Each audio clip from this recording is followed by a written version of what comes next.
ou conhecimento, ou profecia, ou doutrina. Até no caso de coisas inanimadas que produzem sons, tais como não proferirem palavras compreensíveis com a língua, como alguém saberá que está sendo dito? Vocês estarão simplesmente falando ao ar. Sem dúvida, há diversos idiomas no mundo, todavia, nenhum deles é sem sentido. Portanto, se eu não entender o significado que alguém está falando, serei estrangeiro para quem fala, e ele estrangeiro para mim. Assim acontece com vocês. Visto que estão ansiosos por terem dons espirituais, procurem crescer naqueles que trazem edificação para a igreja. Amém, queridos? Vai até o verso 40, mas eu não vou ler, você pode ler depois, porque senão eu vou perder muito tempo no assunto que não tem nem como a gente abranger tudo, falando sobre este tema. Eu vou procurar, diante da mensagem, do estudo, responder alguns questionamentos que existem na igreja, e trazer uma clareza doutrinária sobre este dom, sobre o que nós cremos sobre este dom, para o nosso ministério. Então hoje eu quero falar, principalmente, sobre a nossa visão doutrinária, como nós cremos com relação aos dons. Vou falar um pouco sobre isso, e eu quero também aqui destacar alguns pontos importantes sobre o dom de línguas, e aí nós vamos aqui também hoje, apontar alguns erros relacionados ao uso de dom de língua, que o próprio apóstolo Paulo condena, e por fim eu quero falar especificamente sobre o dom de língua. O que é o dom de língua? Como ele se manifestou e como ele se manifesta na igreja hoje? E por fim, qual o seu propósito e como ele deve ser exercido na igreja? Então é muita coisa, é muito assunto, eu vou tentar aqui falar.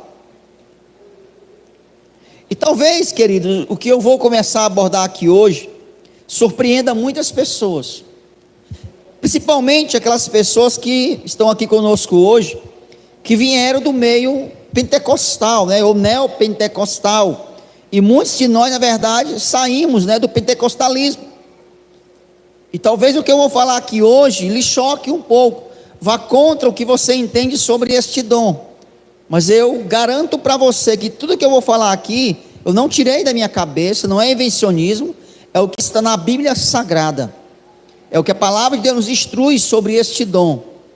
Então uma coisa é você de fato entender, ver que está escrito, outra coisa é você aceitar, são duas coisas diferentes. Então eu posso pregar uma verdade para você aqui hoje, e você simplesmente diz assim: não, mas eu não creio, eu prefiro ficar do jeito que eu estou e fazer as coisas do jeito que eu sempre fiz. Amém. Ninguém vai sair aqui hoje de mal, brigado de maneira nenhuma. Agora, o que nós precisamos entender logo de cara, qual é o propósito do culto? Se você de fato vem para a igreja, você precisa entender isso. Primeiro, no culto, Deus precisa ser adorado. O culto é para Deus. Diga amém. Posso ouvir um amém? Então, Deus é o centro. Segunda coisa, o povo de Deus, os crentes, precisam ser edificados, consolados, corrigidos.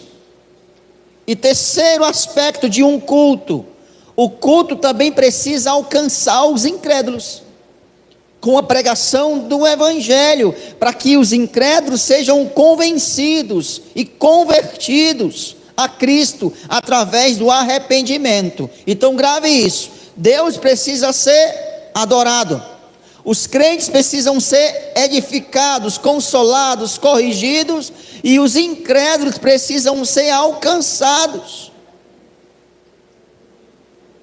Se você vem ao culto, se você vem cultuar a Deus, achando que você tem que ser destaque, que você tem que ser o centro, Se você acha que vem para a igreja para demonstrar uma espiritualidade, vou colocar assim, nós acabamos caindo num erro, porque o culto não é sobre nós.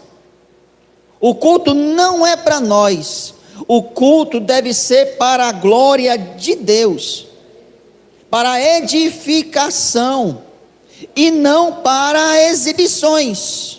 Então, o culto é para a glória de Deus, não para a nossa. Quem deve de fato aparecer é Deus, é a glória de Deus, é a manifestação de Deus. Por que eu estou dizendo isso?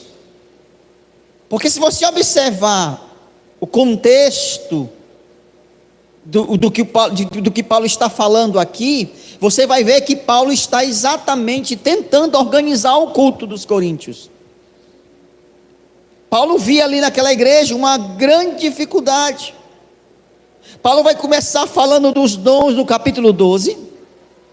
Aí no capítulo 13, Paulo vai falar sobre o amor, o dom, né, excelente, o dom do amor, o fruto, né, ali do Espírito, que é muito mais importante do que os dons. E no capítulo 14, ele vai exatamente agora orientar os cristãos a exercer esses dons, mas em amor.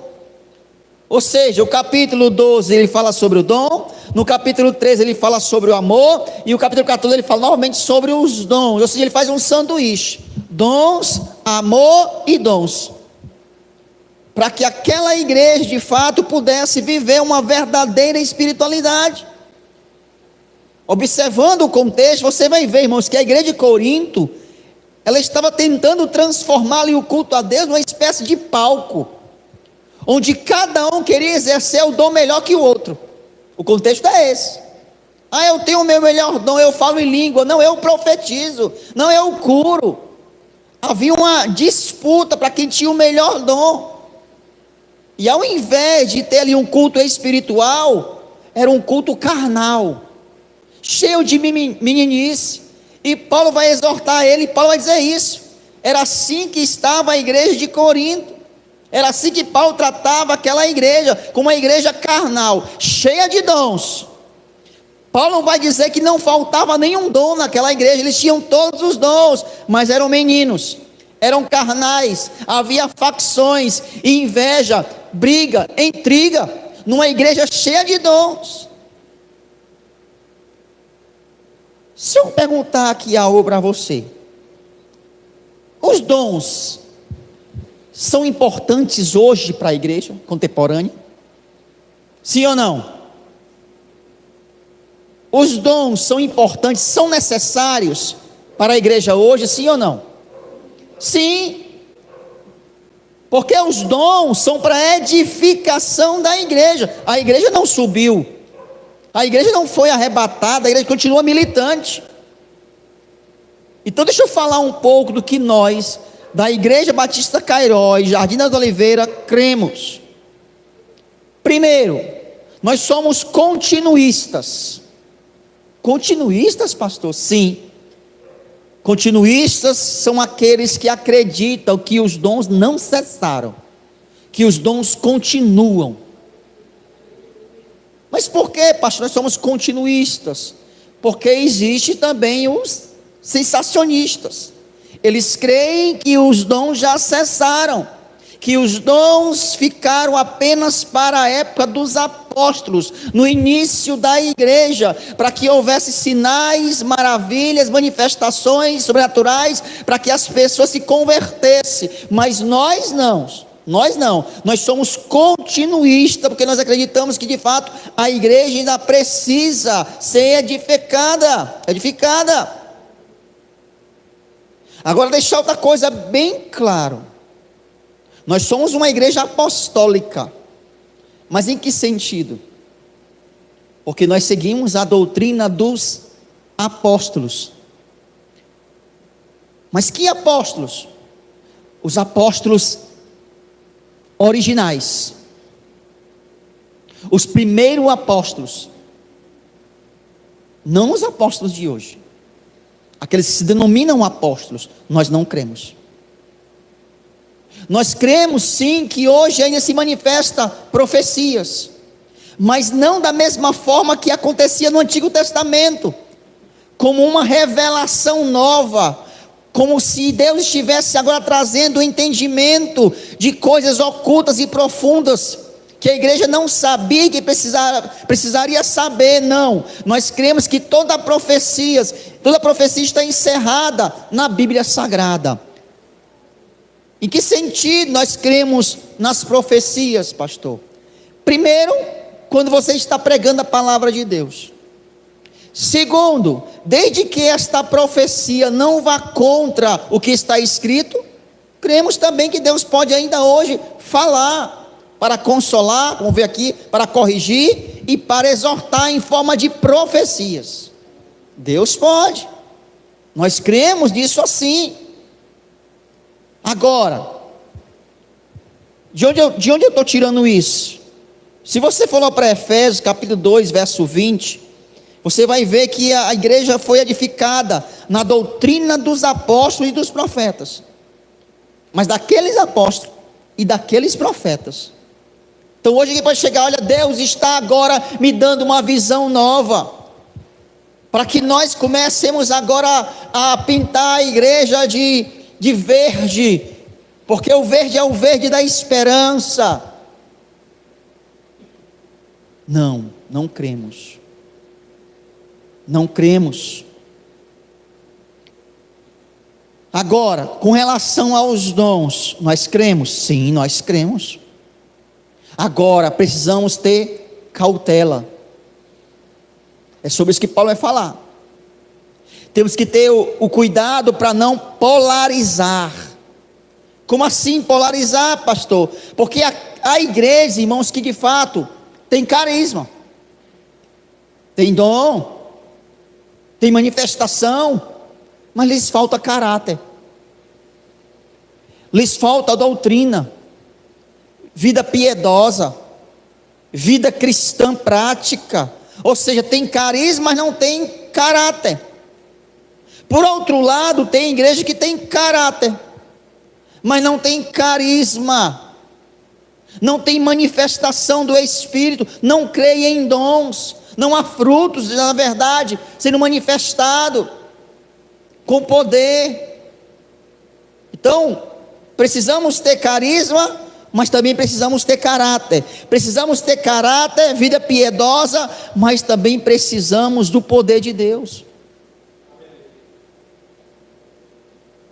Tem igrejas que sempre apontam, e eu digo isso para vocês, falo isso para a liderança algumas vezes, eles sabem disso. É muito fácil nós descambarmos, irmãos, para o extremo. É muito fácil você de repente aqui criar uma igreja, né, cheia de dons, de manifestação, de reteté, de barulho, de fogo, e a igreja em poucos dias fica lotada. Começar a chamar aí os profetas para dar profetada, dizer que está vendo anjo, a igreja vai lotar. Vixe, você viu aí o avivamento que está agora a Cairóis, a Cairóis está num avivamento, está pegando um fogo lá, os irmãos subindo na parede.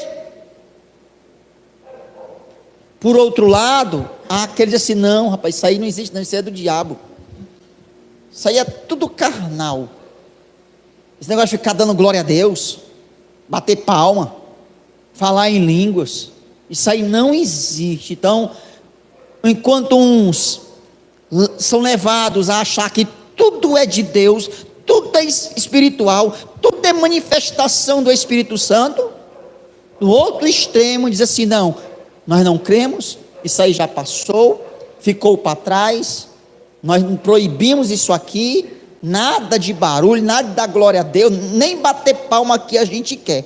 Então são os dois extremos, e é muito fácil, eu repito, é muito fácil cambar para um dos extremos, aqueles que negam os dons, e aqueles que cometem excesso com os dons.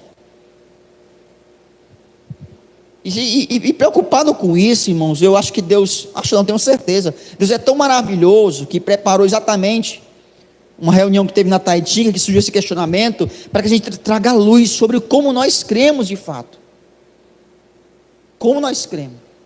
Porque se existe aqueles que creem em dons, mas lhe falta o discernimento, lhes falta a espiritualidade no sentido de produzir frutos de verdade, ter uma vida piedosa. Tem aqueles também que querem apagar o Espírito Santo. Tem aqueles que não creem em nada. Não creem em nada. Então são dois extremos muito perigosos. Os cessacionistas que dizem, não, os dons eram para o tempo apostólico, já passou. E os loucos, os místicos, né? Que atribuem tudo ao Espírito Santo, que tudo é de Deus, não é de Deus, não é de Deus. A Igreja Batista Cairóis tem uma visão muito definida, querido, daquilo que nós cremos sobre a doutrina dos dons. Eu fiz questão de colocar ali do lado, você vai ver lá, tem uma placazinha, um banner. Se você parou para ler alguma vez, se não parou, pare. E tire ali 5 minutinhos para você ler o que tem escrito ali. Porque ali está as bases doutrinárias daquilo que nós cremos. Está lá. Nós não somos presbiterianos. Nós não somos tradicionais propriamente dito, né, como a igreja presbiteriana, algumas igrejas batistas reformadas. Não, nós não somos. Nós temos a nossa identidade própria. Eu conversando com o pastor Silviano, até falei sobre isso. Talvez essa seja a maior dificuldade da nossa igreja, porque a gente não se encaixa em canto nenhum. Nem os pentecostais do reteté gostam da gente, e nem os tradicionais verdadeiramente reformados gostam da gente. Então a gente é difícil de se encaixar em alguma dessas igrejas. É muito difícil. Mas também nós não nos encaixamos nas igrejas modernas, de parede preta. Então nós temos uma identidade. Nós temos uma identidade própria, que Deus tem sido misericordioso com a gente, e nós temos de fato, irmãos, encontrado o favor do Senhor. E se chegamos onde chegamos, foi porque de fato Deus tem nos dado a sua misericórdia, a sua graça. Por exemplo, pastor, nós cremos nas institutas de Calvino, como a igreja presbiteriana acredita? Não, nós não cremos nas institutas de Calvino. Nós não adotamos para a nossa igreja como uma doutrina a ser seguida. Por quê, pastor? Porque Calvino não foi apóstolo de Jesus, não é um apóstolo. Seus escritos não é sagrado, não está no cânon sagrado da palavra de Deus. E por não ser uma escritura sagrada, está sujeito a erro. Não é inspirada por Deus.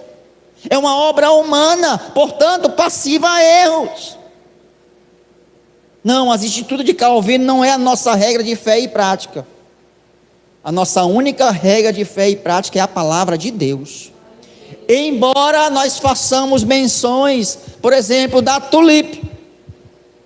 Eu acho que tem pessoas que nunca nem ouviram falar sobre isso, né? Os 5 pontos calvinistas. Quais são eles? Quem lembra? Depravação total, eleição incondicional, expiação limitada, graça irresistível e perseverança dos santos. De onde surgiu, pastor, esses 5 pontos calvinistas?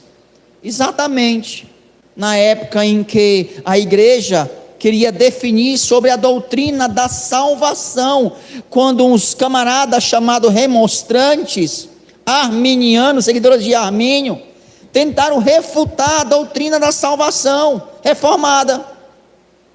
Exatamente esses 5 pontos. Foi preciso ser levantado esses pontos, rebatido e definido, como ali sendo a doutrina da salvação da igreja. Então, nós fazemos menção, a soteriologia, ou seja, a doutrina da salvação que nós pregamos, é reformada.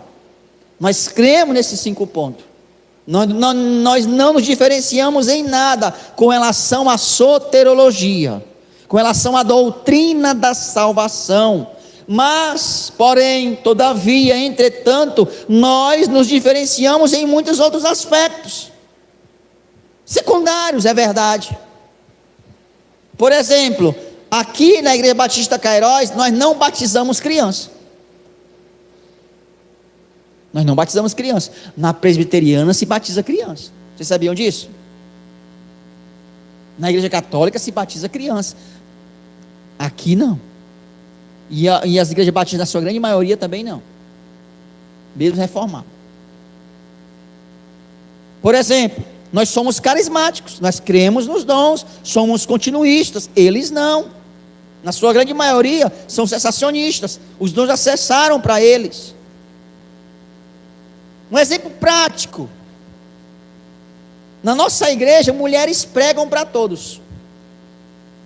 Mulheres sobem aqui nesse púlpito e elas pregam para a igreja. Isso jamais acontece numa presbiteriana reformada.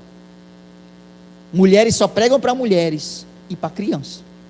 Mulheres não podem ensinar a homens.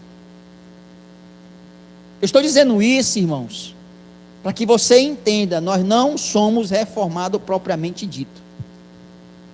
E não somos de fato pentecostais, raiz, do reteté, do fogo, canela de fogo, reteté de Jeová. Também não somos.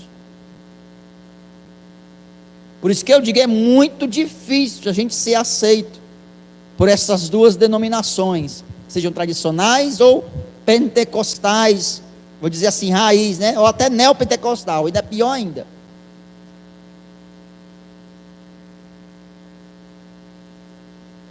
Mas vamos lá. Quem nós somos, né? O que nós cremos sobre os dons, pastor? É sobre isso que eu quero falar e tirar algumas dúvidas de vocês. Pergunta: vocês creem nos dons? Vocês creem que os dons de Deus, do Espírito Santo, se manifestam ainda hoje na igreja? Cura. Deus cura hoje? Sim, Deus cura hoje. Um tópico bastante batido, né, dos pentecostais: Deus batiza com o Espírito Santo? Isso aí é um outro tema, viu, irmãos?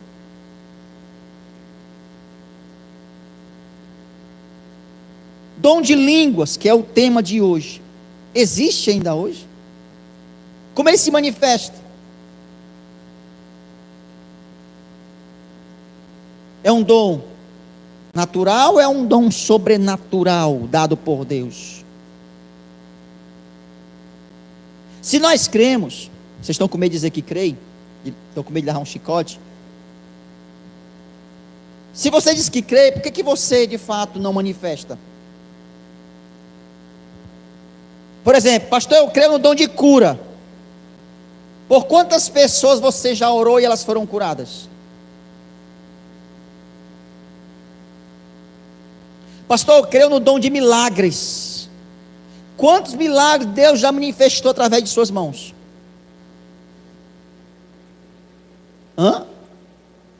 Pastor, eu creio no dom de língua porque eu falo em línguas. Olha, eu conto nos dedos as pessoas que eu já vi e ouvi falando em línguas na igreja. Mas você não crê? Se você crê nesses dons, eu citei alguns, por que eles não estão presentes em nossa igreja? Tem alguém proibindo? Tem alguém dizendo que é proibido aqui na igreja? Não tem, nunca vai ter. Vai ter orientando de como manifestar, de como usar esses dons. Exatamente isso que eu vou fazer a partir de agora. Como esses dons devem ser manifestados hoje em nosso meio. Então Deus cura através da oração de um justo? Eu digo sim. Mas esses dons estão sendo usados aqui na nossa igreja? Você crê no dom de línguas? E cadê os dons de línguas? Não, pastor, porque nós cremos, mas ele é para ser usado só na nossa casa. Como tem alguns reformados que dizem, não, é para a gente falar só em casa, no nosso quarto. Se você fala na sua casa, tudo bem, você fala na sua casa, no seu quarto.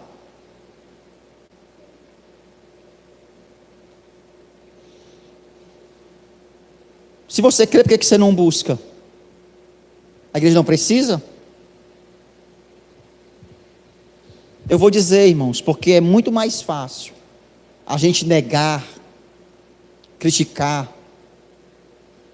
falar mal, apontar os erros, do que buscar. É muito mais fácil dizer, não, esse aqui não tem, eu não aceito, eu não quero aqui na igreja essas manifestações. talvez até com medo dos excessos. Então é muito mais fácil eu não estimular ninguém, eu não motivar ninguém, não pregar sobre isso, não ensinar sobre isso, do que de repente haver aqui várias manifestações, e aí eu precisar controlar essas manifestações, porque é exatamente isso que muitas igrejas fazem, meus irmãos, por causa dos excessos, e existe mesmo, por causa dos exageros, é muito mais fácil você fazer, sabe o quê? Não, nós não queremos isso aqui, nós não aceitamos isso aqui. Nós também não compactuamos com os exageros, mas nós não desmotivamos os irmãos a buscarem. O que precisamos fazer? O que Paulo está fazendo aqui. Nós precisamos trazer uma orientação, mostrar os moderadores, para que a igreja possa encontrar um equilíbrio, e assim manifestar esses dons de conformidade com a palavra de Deus, para que a igreja seja edificada. Paulo vai dizer que o propósito, ou que o remédio, que a solução daquela igreja não era proibir. É tudo que ele diz assim, ó, não proibás o falar em língua. Ele diz isso, não proibás o falar em língua. Nós temos raízes pentecostais. Eu tenho raiz pentecostal. Não sei se o Roberto tem, né? Maurício é do fogo, a Sueli também já passou pelo fogo. Alguns irmãos de fato têm raízes pentecostais, mas nós não compactuamos com os extremos, com os exageros que existem hoje em muitas igrejas pentecostais. O que nós fazemos? Nós procuramos manter o equilíbrio, raízes pentecostais, carismáticos, mas bíblicos, centrados na palavra, moderados, equilibrados, evitando meninices, estrelismo, chocarrices, algazarras. Vocês não queiram saber o que eu já vi nesse mundo pentecostal aí afora, quando eu era novo convertido. Mas eu também acredito que zombar ou impedir os dons também não é bíblico. Devemos trazer o ensino, o equilíbrio, para que haja ordem e decência, para que haja edificação. É esta aqui a intenção do apóstolo Paulo a escrever esses 3 capítulos.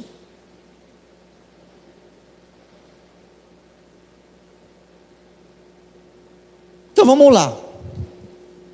Se você crê, e nós cremos, o que adianta crer e não ver? O que adianta dizer eu creio, pastor, eu sou pentecostal até o osso? E por que não vemos? Por que não há uma busca genuína pelos dons necessários, que Paulo diz os mais importantes? Então, talvez, e eu até falei isso com o pastor Silviano, nós temos errado, aqui na nossa igreja, nosso ministério. Nós não proibimos, mas também não motivamos. Não motivamos, não incentivamos irmãos a buscar os melhores dons, como diz Paulo. Nós deixamos talvez de ensinar como se deve buscar e exercer esses dons tão necessários para a nossa igreja. Mas também nós não toleramos que alguém zombe daqueles que se manifestam com dons na igreja. Nós não toleramos. Paulo também vai dizer que é errado manifestar dons sem amor, apenas para se exibir. Eu tenho e tu não tem. Eu vou falar sobre isso, irmãos. Eu falo e tu não fala. Acontecia muitos extremos nesse sentido, irmãos, no passado. Era coisas absurdas. E aí nós cometemos muito erro, agimos como menino no passado, mas nós não precisamos continuar assim, já que encontramos a maturidade. Eu quero uma igreja vibrante, eu quero uma igreja que tenha de fato dons, mas eu quero também uma igreja equilibrada. O que Paulo está tentando fazer é o seguinte: você já tem todos os dons, agora eu preciso arrumar a casa, está uma bagunça.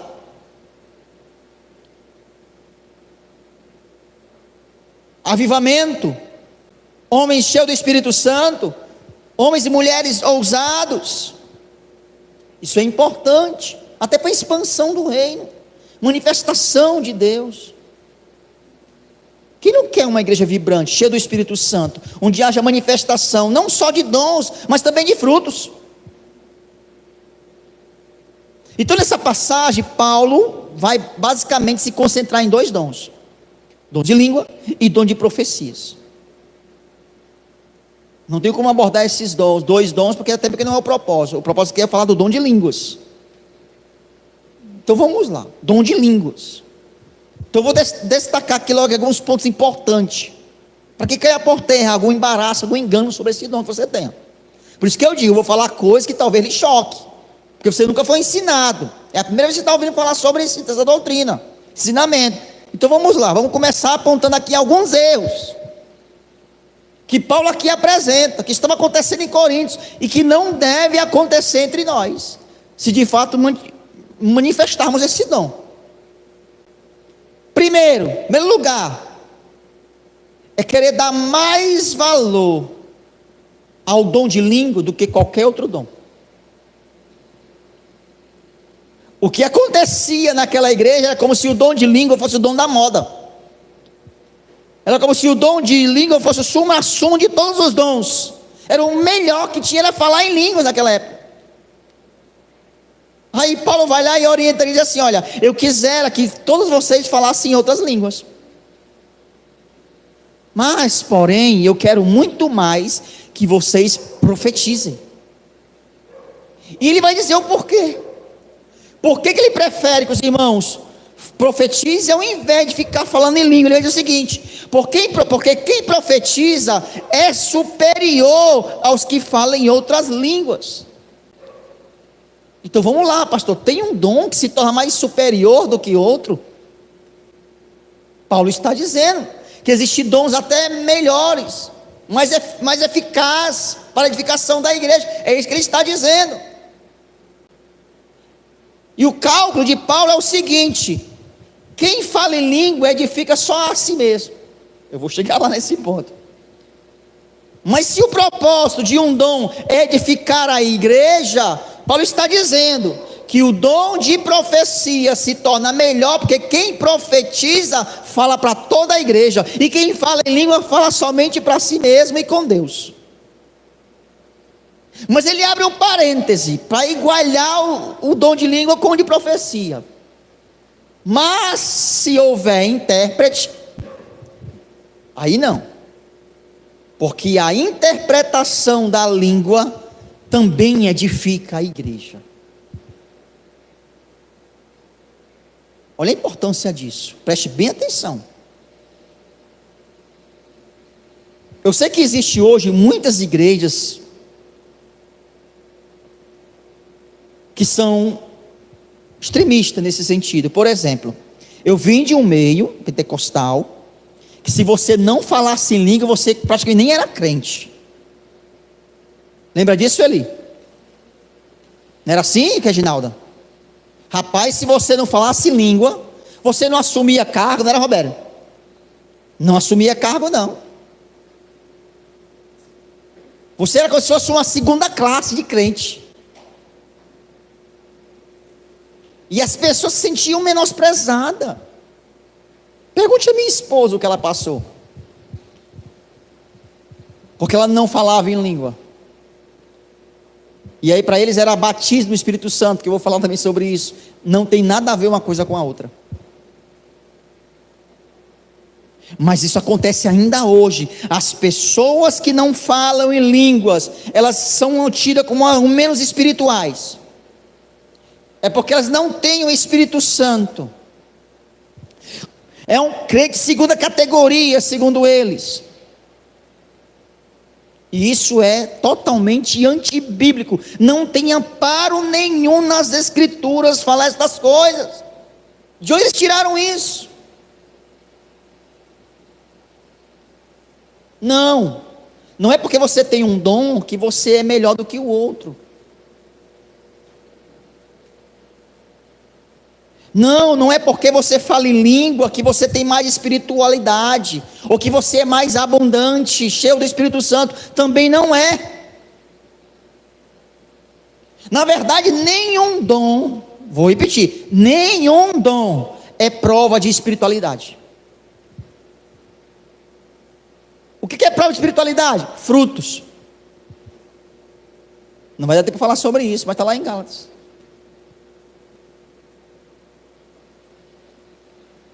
Então compreenda isso. Nenhum dom, seja lá qual for, é prova de que você é alguém espiritual. Paulo disse isso para a igreja de Corinto: vocês são meninos, vocês são carnais, vocês têm todos os dons. Então não queira dentro da igreja medir a espiritualidade de alguém, porque ele tem um dom, seja profecia, seja língua, seja lá fé ou cura. Não meça a espiritualidade dessa pessoa, porque ele exerce um dom. Não meça. A igreja de Corinto tinha todos os dons, mas era imatura espiritualmente. Paulo disse que aquela igreja era carnal, era menina espiritual. Outra coisa, pensar que o dom de língua é o selo, é o batismo com o Espírito Santo, isso também não é bíblico. Nenhum dom deve ser tido como um selo do Espírito Santo. Por quê, irmãos? Porque na verdade todo crente já é batizado com o Espírito Santo. É isso que a Bíblia diz: nós somos batizados no corpo de Cristo pelo Espírito. O dom de língua é apenas um dom, é um instrumento, é uma ferramenta para a edificação da igreja, e Deus dá a quem quer. A quem quer. Abra sua Bíblia em 1 Coríntios 12.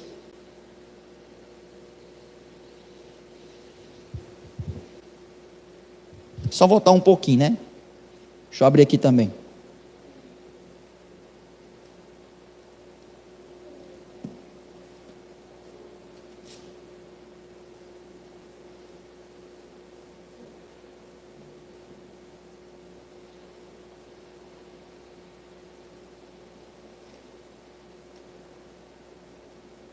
Lá no versículo 30, vou ler o 29. Paulo começa a fazer perguntas. 1 Coríntios 12, verso 29. Ele pergunta assim: são todos apóstolos? São todos profetas? São todos mestres? Tem todos os dons de realizar milagre? Irmãos, a pergunta aqui merece uma resposta.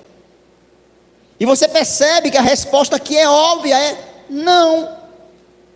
Nem todos que estavam naquela igreja eram apóstolos. Nem todos que estavam naquela igreja eram profetas. A resposta é essa, uma resposta negativa. Agora presta atenção, verso 30. Tem todos os dom de curar? A resposta também é não. Não. E ele continua: falam todos em línguas? Ele vai dizer também que claro que não. Todos interpretam, ele vai dizer também que é claro que não. É uma pergunta já que induz uma resposta negativa, porque era fato, nem todos eram apóstolos, nem todos eram profetas, nem todos falavam em língua, nem todos interpretavam. Então é claro que o falar em línguas não é uma resposta ou uma evidência de que alguém é batizado no Espírito Santo. Não é uma prova, porque nem todos vão falar em línguas. Assim como nem todos profetizam. Assim como nem todos é profeta. Você entende isso? Então este dom não deve ser tido como uma evidência de espiritualidade ou de batismo com o Espírito Santo. Não deve. Porque nem todo crente tem todos os dons. É isso que Paulo está dizendo. Se todo mundo tivesse todos os dons, querido, então a gente não precisava ficar procurando, né, as necessidades uns dos outros para suprir, para edificar. Não, eu já tenho esse dom. Eu não preciso ser você não, porque eu já tenho esse dom aí também. Então é claro que nem todo mundo tem todos os dons. É claro. E quando você rega isso e você planta isso na igreja, quando essa mentalidade rege entre a membresia, o que acontece? Acontece que os novos convertidos, assim chegado muitas vezes, se sente, sabe o que? Desprezados, culpados. Quantas vezes eu me sentia assim, porque eu via os jovens tudo falando em língua, e eu começava a me culpar. Rapaz, será que eu não sou crente não? Será que eu não tenho espiritualidade, que eu não falo em língua? Eu não estou em pecado, mas eu não consigo. E aquilo gerava um sentimento muito ruim. E aí o que acontecia? Havia campanhas, e a igreja induzia as pessoas a falar em outra língua, ensinava até cacoetes, né? Faz assim, vai, fala isso, repete isso aqui várias vezes. Quem passou por isso? Até a pessoa enrolar a língua e começar a falar. E aí dela se não falar, será que é aquele motor de arranque que pega no empurrão? Bora, vai, fala, vai, agora vai. E aí, levado pela emoção, todo mundo falava, né? Você não queria ser um crente segunda classe? É claro que teve misericórdia de Deus. Teve misericórdia de Deus, porque Deus ia dar porque você precisava dele. Aí de você se não recebesse. Então Deus dava. Deus dava. Isso era imaturidade, querido. Isso é uma conspiração contra o ensino da palavra de Deus. Não tem isso na Bíblia. Ah, mas eu fazia assim, dava certo. Mas não é bíblico.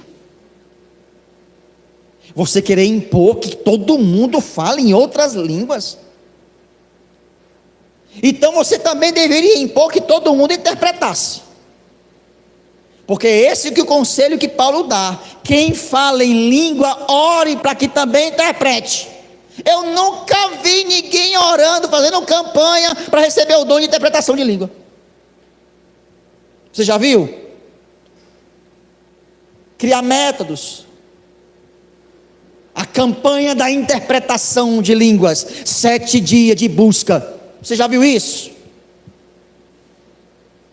Como seria a estratégia? Um bocado de falando em língua, tu entendeu alguma coisa? Fala de novo aí. Agora fala aí, ora em língua. E aí, tu entendeu? Não é assim que funciona. Mas era assim que muitos de nós criamos. E fomos induzidos a andar como meninos. Só que nós não podemos mais continuar assim. Ninguém vai ser considerado menos espiritual na igreja se não falar em línguas, se não tem aquele determinado dom. E nem os que falam vão ser excluídos ou ignorados, ou servir de algum tipo de crítica. Não, nós também não vamos aceitar, porque são os extremos. Outra coisa, não se trata de língua de anjos, não diga isso. E aí, irmão, tu já recebeu a língua dos anjos? Irmão, os anjos estão todos com as línguas dele lá no céu. Tem alguma sobrando por aí? Não é língua de anjos, não diga isso. Não, pastor, mas Paulo diz: se eu falasse a língua dos anjos, irmão, ali é uma hipérbole. Paulo está falando de exageros para fazer para tirar uma conclusão da vida dele, o que ele fazia. Ele precisa fazer as coisas com amor. Não adianta fazer coisas exageradas sem amor. É uma hipérbole, é uma comparação. Isso não é uma doutrina. É um exagero que ele está usando para mostrar a importância de amar, de ter amor, que eu vou falar na próxima sexta. Na próxima sexta. Então não se trata de língua de anjos, e nem se trata de língua de homens. Preste atenção. Então do que se trata, pastor, esse dom aqui que Paulo está falando em 1 Coríntios 14, se trata de uma edificação particular com Deus, e é diferente da manifestação ocorrida no dia de Pentecostes. E esse é o grande problema, é que aqueles que criticam e que tentam refutar o dom de língua como um dom sobrenatural, língua desconhecida, eu não vou usar essa língua estranha, mas uma língua sem interpretação, é que eles confundem que a mesma manifestação de Atos é a mesma de Coríntios 14, e não é. E vou provar para você que não é, biblicamente. São duas manifestações de Deus, são duas manifestações sobrenaturais. Por isso que a Bíblia fala de variedades de língua. Mas entenda, uma serviu para manifestação e sinal da glória de Deus, a outra só serve para edificação própria. Uma edificou vidas de várias nações ali presentes. Muitos foram alcançados por aquele sinal. Em 1 Coríntios 14, quem fala só edifica a si mesmo. E Paulo diz assim, ó, se não tem intérprete, não fale. Fale consigo mesmo e fale com Deus. Então são duas coisas diferentes. Sinal de língua é sinal de língua, mas são propósitos diferentes, a palavra é essa. São propósitos diferentes. São manifestações diferentes. Se manifestaram diferentes. Uma era a linguagem humana. Os apóstolos falavam e cada um ouviam falar na sua própria língua materna. 1 Coríntios 14, a pessoa fala, ninguém entende nada, nem mesmo a própria pessoa que fala. Em Atos, os apóstolos falavam, todo mundo entendia, não precisava de intérprete. Em 1 Coríntios 14, Paulo diz, só fala se tiver intérprete. E se você de fato quiser interpretar, ore a Deus e peça. Então até para interpretar, precisava vir de Deus. Então são duas coisas diferentes. O problema é que as pessoas misturam tudo. Em Atos Apóstolos capítulo 2, a partir do verso 4, ali é a xenolália, é a linguagem humana.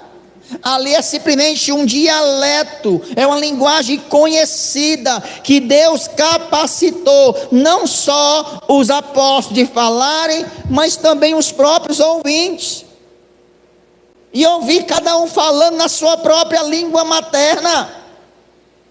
Eles falavam e as pessoas compreendiam, eles falavam a língua que nunca tinham aprendido.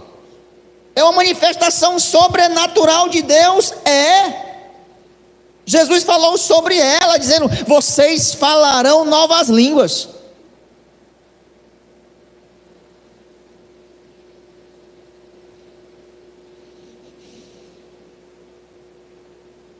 Só que aqui também é uma outra manifestação.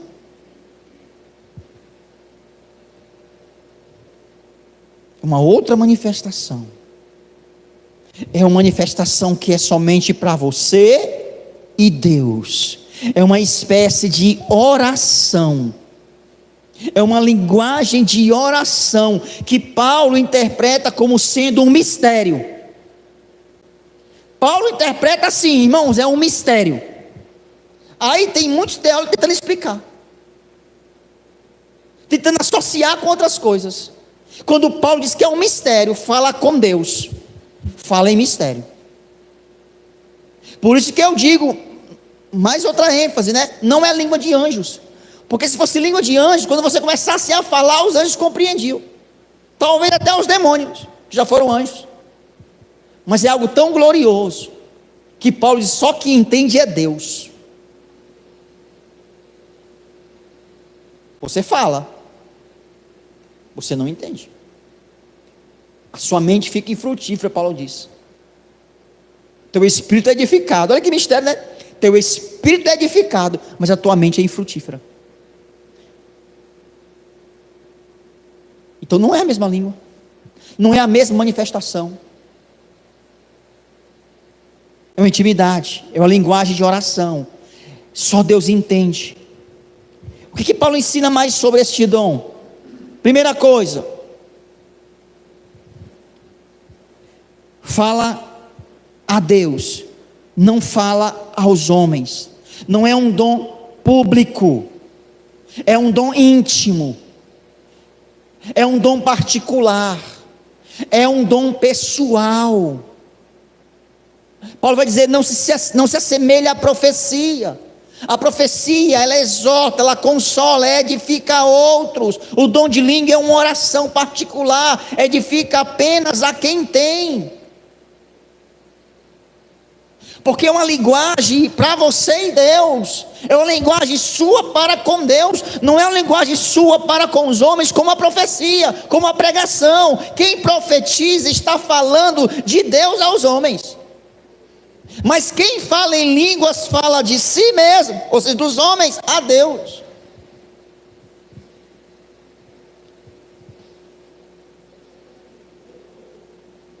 Então preste atenção. Quem fala em outras línguas não é entendido. Ele fala, ninguém entende, porque ele fala em mistério. Paulo vai dizer no verso 2: pois quem fala em outra língua não fala a homens. Irmão, grave isso, não fala a homens. Eu não sei qual a dificuldade de entender isso.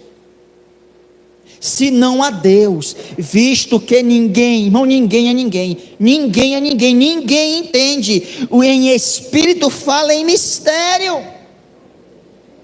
Então não é a mesma manifestação que aconteceu em Atos, onde os apóstolos falavam e todo mundo entendia. É algo sobrenatural, não é racional. Verso 13, Paulo diz assim, pelo que o que fala em outras línguas deve orar. Olha aí que eu falei, para que a possa interpretar.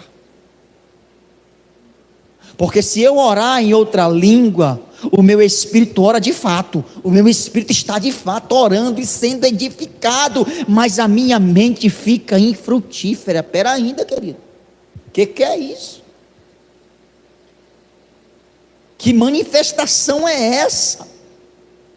A própria pessoa que fala em outra língua não entende o que está falando, a mente dela não é edificada, ela não compreende as suas palavras.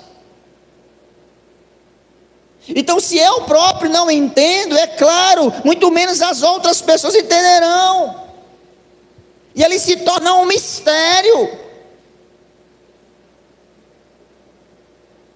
É por isso que eu digo, não pode ser línguas humanas. E as pessoas gostam de referência, né? O próprio reverendo Hernando Dias Lopes reconhece isso. Inclusive, muitas coisas que eu estou pregando aqui, eu tirei do estudo de Hernando Dias Lopes. Ele reconhece que ali é uma língua sobrenatural. Por isso que eu digo, Hernando Dias Lopes, reverendo Dias Lopes, é o mais pentecostal dos reformados. Eu não duvido que ele fale em língua no quarto dele, em segredo, em a sós com Deus.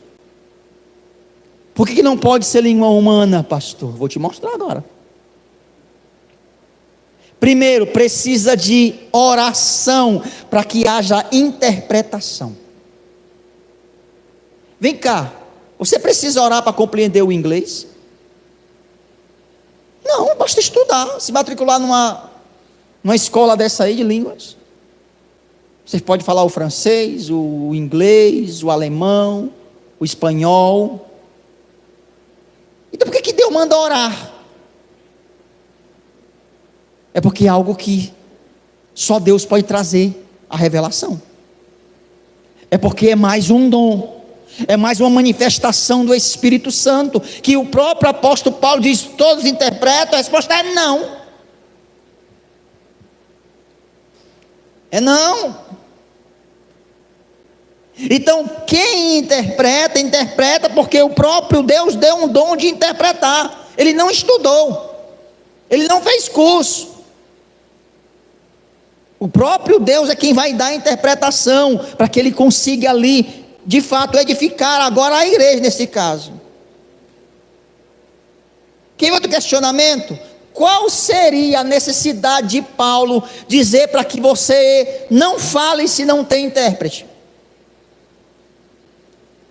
Ele vai dizer que se você começar a falar, os incrédulos vão chegar na igreja e vão te chamar de louco. Ele vai dizer isso. Agora vamos lá, vamos para a história. A igreja de Corinto era uma igreja que se localizava numa cidade portuária, onde havia muitos turistas de todos os lugares. Então não era incomum, não era nenhum motivo de escândalo você ouvir povos, pessoas falando em vários dialetos, em várias línguas. Então era comum que as pessoas ali conversando ouvissem, né, dialetos diferentes. Não havia escândalo nenhum em você começar a falar numa língua humana diferente da sua. Você estava acostumado, era uma cidade movimentada, de negócio, portuária. Então qual é o significado de dizer: vocês parem de ficar falando em outra língua? Porque se chegar aí os incrédulos, indoutos, vou chamar vocês de louco. Não tem sentido isso. Não tem sentido isso, a não ser que de fato seja uma língua muito estranha, nunca ouvida, que não dá de fato para ninguém, humanamente falando, interpretá-la.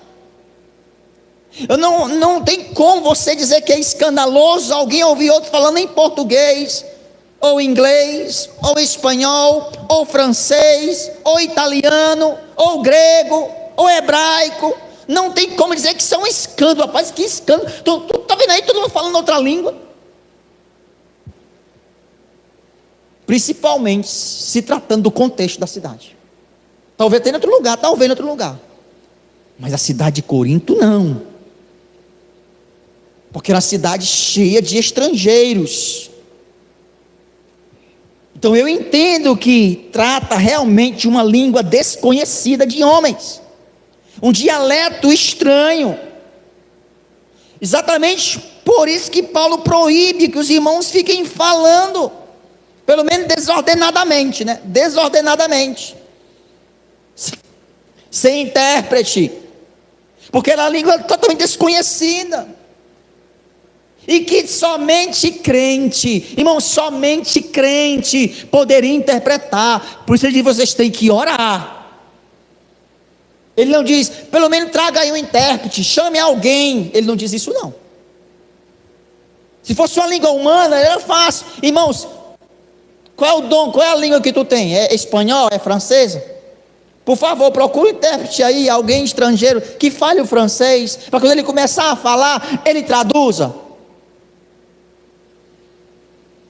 Não, você tem que orar. É isso que Paulo está dizendo. Se fosse uma língua comum, não precisava orar, bastava buscar alguém da área. É exatamente por esse motivo que Paulo proibiu. Era uma língua estranha. Somente um dom dado por Deus poderiam ter discernimento. Preste atenção, querido. Vou usar aqui alguns argumentos. Quer ver outra objeção? Abra sua Bíblia em 1 Coríntios 14, agora no verso 18 e 19. Para mim esse aqui é argumento dos mais fortes, porque o próprio apóstolo Paulo está dando testemunho de que ele falava muitas línguas, mais do que todos eles. Olha que coisa interessante, né? Verso 18 e 19. Ele diz: dou graças a Deus por falar em línguas mais do que todos vocês. Todavia, grave isso, na igreja prefiro falar 5 palavras compreensíveis para instruir os outros, a falar 10.000 palavras em uma língua, ou em língua, né? Em língua.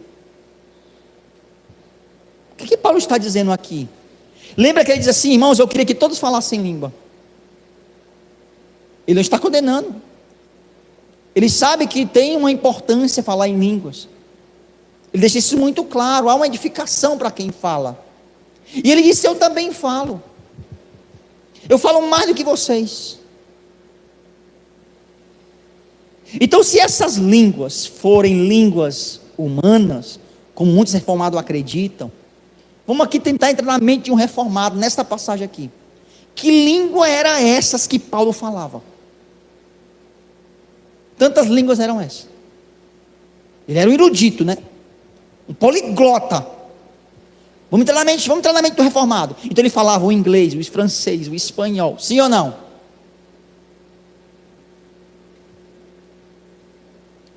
Porque é isso que ele está dizendo. Irmãos, eu falo mais língua que todos vocês. Só que Paulo está dizendo que estas línguas que ele fala, ele não gosta de falar. Porque ele prefere falar uma língua compreensiva. Então não é as mesmas línguas que os reformados acreditam.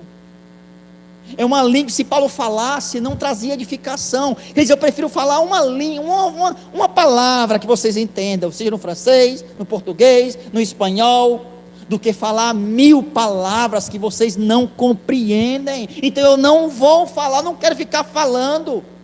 Eu falo mais do que todos vocês. Então não é uma língua humana. Paulo está dizendo isso aqui claramente. Porque ele preferia falar uma língua que eles entendessem.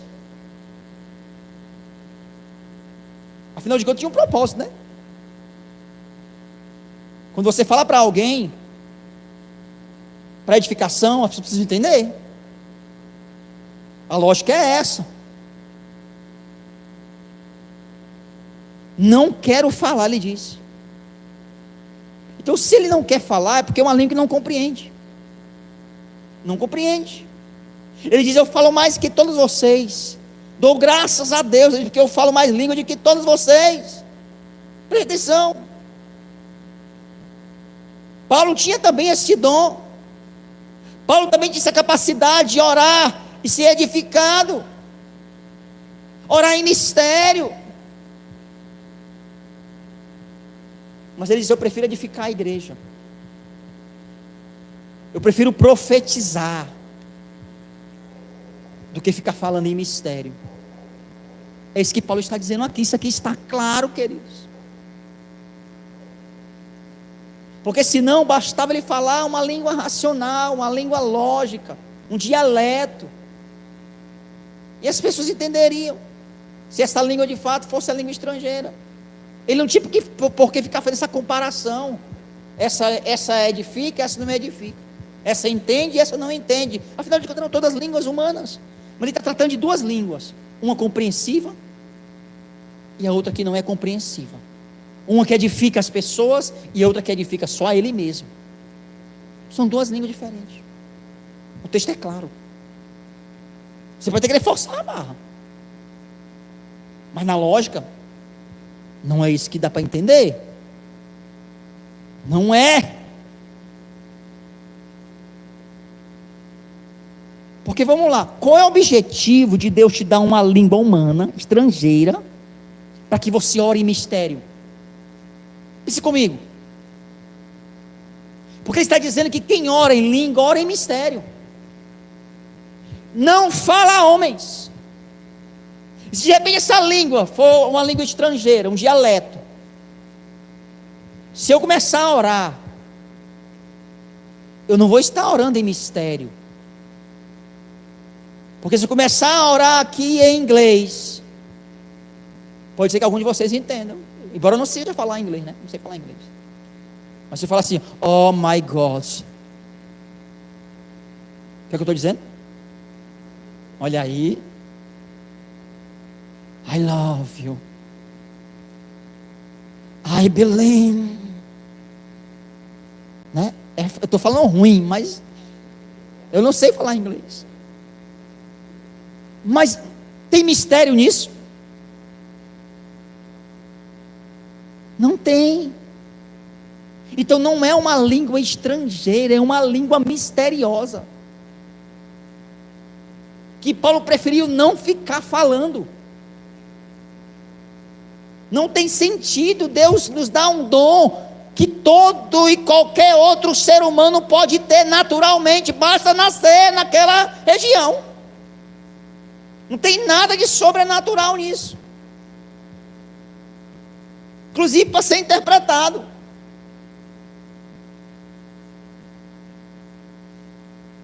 Qual o sentido Paulo proibir que alguém falasse numa língua estrangeira? Quantas pessoas precisam ser edificadas na cidade de Corinto? Talvez não todos, mas muitas pessoas. Então não tem sentido. De fato, querido, e aí eu concordo com o Hernando Dias Lopes, que aqui é uma língua de fato sobrenatural. Não é de anjos. Não é de anjos, mas também não é humana.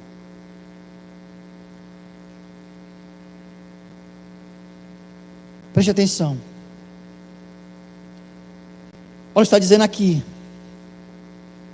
quem fala em língua não fala a homens, fala em mistério com Deus. E se falar em língua, com certeza não é a mesma língua de Pentecoste. E a confusão se dá exatamente aqui. Então, a partir de hoje, por favor, não confunda essas duas manifestações. O falar em outras línguas aqui dirige-se apenas a Deus e não a outros seres humanos. Aqui é reconhecido que serve apenas para a edificação do próprio indivíduo que fala. Aqui é reconhecido que é inteligível por todos, inclusive até por quem está falando. Ele não entende, nem ele mesmo entende, porque essa pessoa está falando em mistério com Deus. Ela não entende, nem a mente dela entende. O falar em língua de Pentecostes é algo sobrenatural, foi uma língua não aprendida, é uma manifestação de língua humana, edifica os homens, sim, serve como sinal também, glorifica a Deus, sim. Manifestações de línguas diferentes, com propósitos diferentes.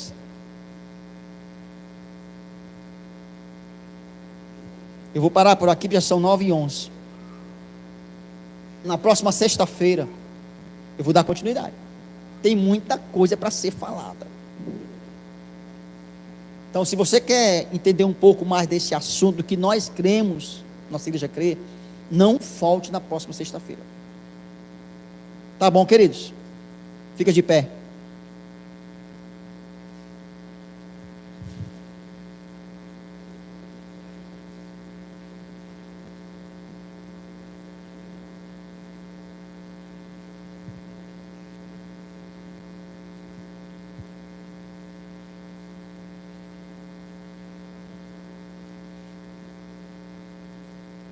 Você já ouviu falar que nessas igrejas pentecostais, que as pessoas que falam em língua,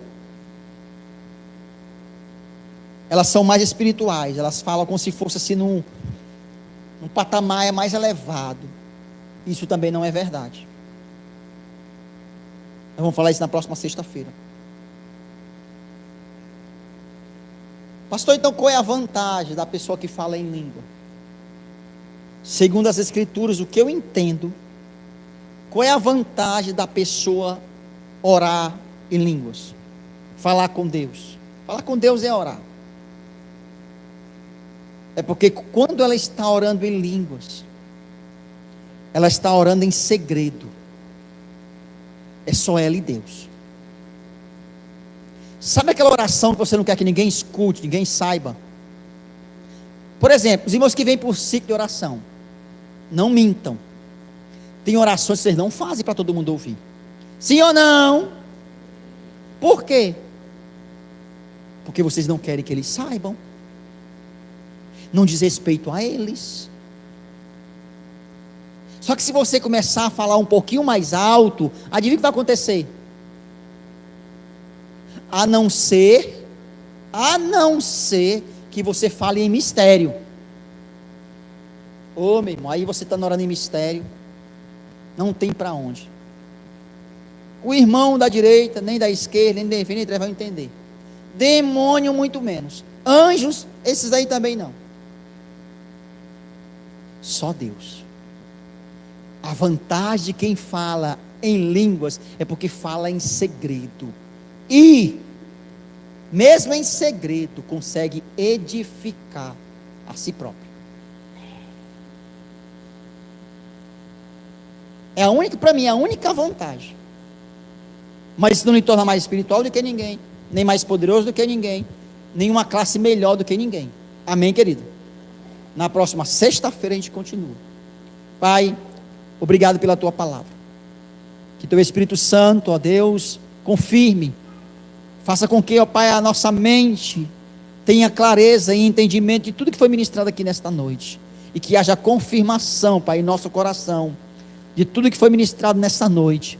E sejamos edificados, corrigidos e consolados para a tua glória e para o teu louvor. Em nome de Jesus, diga amém.